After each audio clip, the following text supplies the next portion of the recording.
Good morning, everyone. I'm Lucas. I'm a computer science and environmental studies student here at the Institute.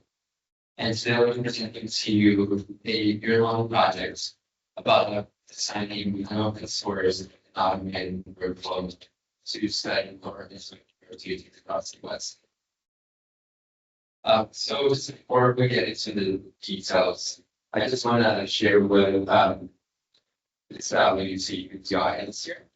So if you're a GIS professional, I think what you can get out of this presentation is maybe some new insights about how to approach Earth, including workflows, tools, data sets. And if you're a student, maybe you can learn about some of the, let's say, the more modern GIS skills, including programming with Python and SQL. And if none of those apply to you, if you buy any of this, then you would also want to know that this all has scores, so you can, so you might learn one thing or two about also. So to get us into context here, corn and soybean are the two major crops in the US. So the US produces 31% of all the world's corn and 28% of all the world's soybean. So we're number one producer of corn, pursue soybean. And what's interesting is the region where it's grown for both crops is almost the same, with a couple exceptions out here. But and for those of you who are familiar with agriculture and maybe have an understanding of this makes sense because corn and soy are two crops that are commonly rotated, which means that on one year farmer the corn, the next year they'll choose that into soybean. And the reason for this is well, there's two ways of seeing this. One is the environmental benefit it provides. So soybean being a legume, it basically absorbs nitrogen from the atmosphere and it deposits on soil. And this is called nitrogen fixation. And it also, by rotating, we get rid of pests that refers to one crop over the other. So it helps with pest and emissions. And for a farmer, this will mean that you have to put less fertilizer in your soil, which also means higher yields and parent income, depending also on the farmer. And it also provides a way to diversify what you're growing in case one of them doesn't have together. From a GIS perspective, there is a data set called a crop and data layer. It's hosted by the United States Department of Agriculture under the National Agricultural Statistics Service. And it describes land cover for the whole contiguous United States crops and some categories. So it's available nationally since 2008. It's updated every year. And it comes in a master format. There's over 100 different categories for different land uses. So looking at them on like a GIS software and you just go year to year, there's an interesting pattern that you can see coming in. It's like where it's where you can see all of the groups where you can form because that's how we're switching forever. So it brings up an interesting question about how much learning between 1 year to the next is rotated out of the total and conserved state. So my project to answer that question initially, it's divided into two parts. The first part was developing an open source tool that would automate identifying corn and soybean rotations to figure out how many rotations were actually happening and include state or county. So at the end, what it would look like is a Jupyter notebook that has pure code in it. Then you tell it a statement constantly, and it will basically produce maps and also statistics for you to answer that question. I'll also just highlight that it's pretty fast. So it can be skills, you can do any state, and you can repeat that process. And then also it's modular that, so for example, this workflow also will create state lotteries. And you can use that for like a whole different project if you just create a first accounts. So getting into how I build the workflow, First is just like, regular GIS work. I went through QGIS and I just started like nail down the stats of what I want to do. So I'll get on later. The second step was to take those steps that I did in QGIS and then write code for it.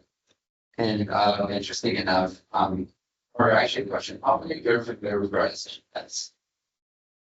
Okay, so I had no idea what GIS was before this project, but it turns out GIS is a lot of GIS modules.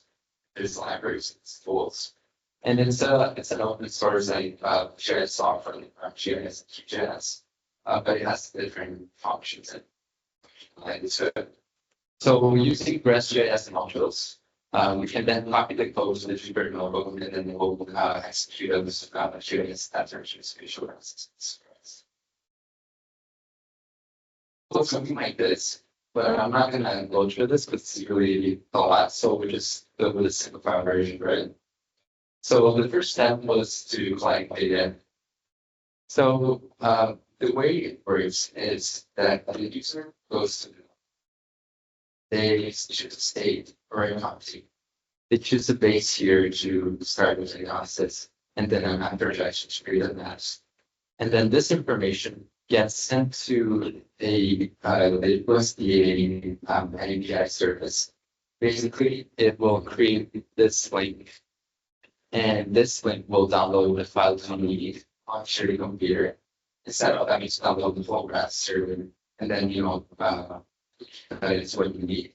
This will just go download what you need based on the computer state of the app. After collecting data, the next step is processing it. So this is where GIS now starts to play. So first, we open a GIS session, and we have to develop a graphic extension. So it's really smooth to get that site. The next thing is to reduce land cover classes from off number to original number types property layers on the set, which are the ones you see right here. And then after that, we would also probably believe that there was very essential for the aggressive population to its layers. And the result of that was just classified into the line changes, which are right here. So after we add that the last step is to visualize it. So the workflow will automatically create tables in the form of the Excel or also the pandas data frames, which is looking about a data structure for factor data. And it will contain pixel count, area, version of total. It also creates static maps like wedges and also living traffic for data.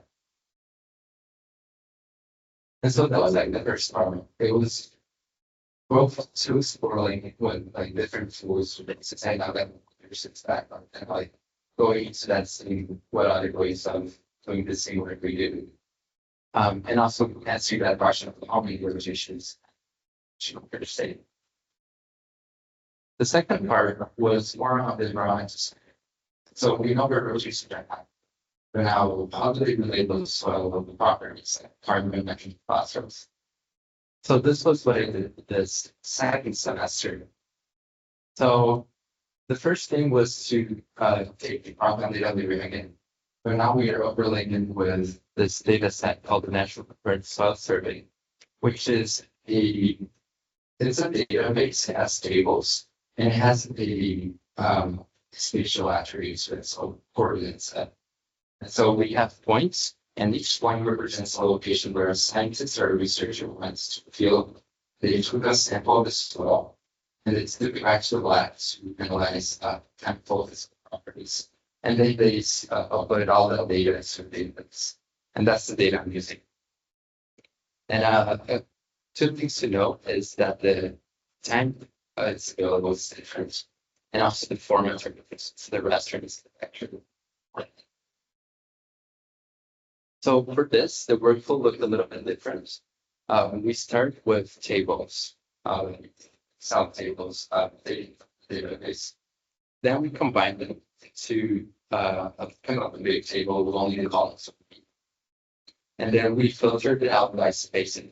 So that space. They're only interested in the south side of the US and time, because as I mentioned, there's big stacks which these data are available whenever you're. And then we count rotations then to those points to figure out how many rotations we're going to. And then finally, we visualize trends to move about how they relate to our conditions, so and phosphorus. So first step, combine tables and filter columns. So these are what roughly the two tables look like.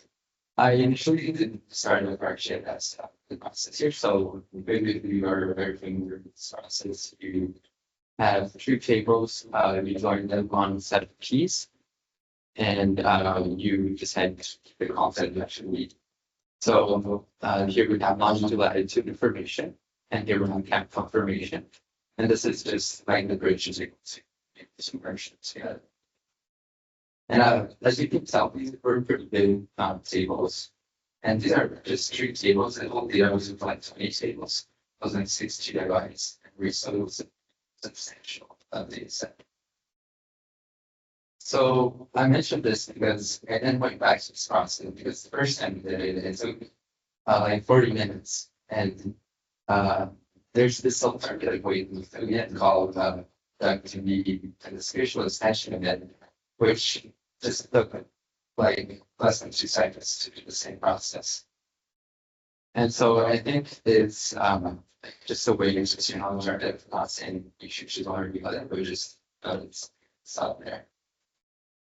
So step 2 was to filter rows by time and space.